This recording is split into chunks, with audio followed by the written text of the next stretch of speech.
గురుగారు, మనం ఏ ఆలయానికి వెళ్ళినా కూడా ఈ మెట్లు అనేది ఎక్కడా లేదు. అయ్యప్ప స్వామి దగ్గరికి వచ్చేసరికి 18 మెట్లు విశిష్టతగా చూస్తారు. మరి ఈ 18 మెట్లకున్న అసలు విశిష్టత ఏంటంటారు?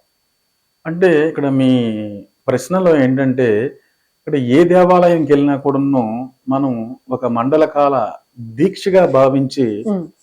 క్షేత్ర దర్శనం, ఆలయ దర్శనం చేయము. ఆ! ఒక్క మన సనాతన ధర్మంలో, మన హిందూ సనాతన ధర్మంలో ఒక్క అయ్యప్ప దేవాలయానికి మాత్రమే ఆ విశిష్టత ఉంది. హ్మ్. అంటే ఇక్కడ మనం గమనించాల్సింది ఏంటంటే, అయ్యప్ప స్వామి వారు మెట్లకి అంత విశిష్టత కల్పించారు. అంటే మనం స్వామివారి దర్శనానికి వెళ్ళడానికి ఏం అక్కర్లే. డైరెక్ట్‌గా హ్మ్. ఎళ్లి స్వామిని చూసి దర్శనం చేసుకొని వచ్చేయవచ్చు. అవును. కానీ ఈ 18 మెట్లని కూడా మనం మనం అధిరోహించాలంటే కఠిన మండలకాల బ్రహ్మచర్య వ్రతం ఉండాలి. హ్మ్. ఈ కఠిన బ్రహ్మచర్య వ్రతం ఎందుకు నిర్వర్తించాలి అనే ఒక ప్రశ్న ఉత్పన్నం అవుతున్నప్పుడు మనకి జానపద గీతాల్లో శబరిమలలో ఉన్నటువంటి కొంత కేరళ సాంప్రదాయంలో జానపద గీతాల్లో కొన్ని పాటల రూపంలో పాడుతూ ఉంటారు. హ్మ్. అంటే స్వామివారు ఎరిమేలి నుండి ఉదయనుడు అనే బందిపోటుని సంహారం చేసిన తర్వాత హ్మ్. ఆయన శబరిమలకి వెళ్తూ ఉంటాడు. హ్మ్. నడక యాత్ర ద్వారా ఆయన వెళ్తూ ఉంటారు. వెళ్తున్నప్పుడు ఒక శిల గురువుల యొక్క చెప్పిన మాటనే నేను మీకు చెప్తూ ఉన్నాను. అందులో ఒక శిల అడిగిందంట, స్వామి, ఒకే అడవిలో పుట్టాము, ఒకే అడవిలో పెరిగాము. హ్మ్. కానీ ఒక శిలకి ధూపదీప నైవేద్యాలను ఇస్తూ షోడశ ఉపచారాలతో పూజ చేస్తూ వంగి వంగి దండాలు పెడతారు.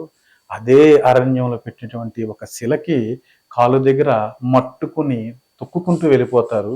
నువ్వు ధర్మశాస్త్రవ కదా! ధర్మం చెప్పవా అని హ్మ్. ఆ అయ్యప్పని ఆ శిల అడిగిందంట. హ్మ్. అప్పటి నుండి కూడా స్వామివారు వరం ప్రసాదించారు ఆ శిలకి. ఈ రోజు నుండి నీ యొక్క ప్రశ్న ధర్మబద్ధమైనటువంటి ప్రశ్న.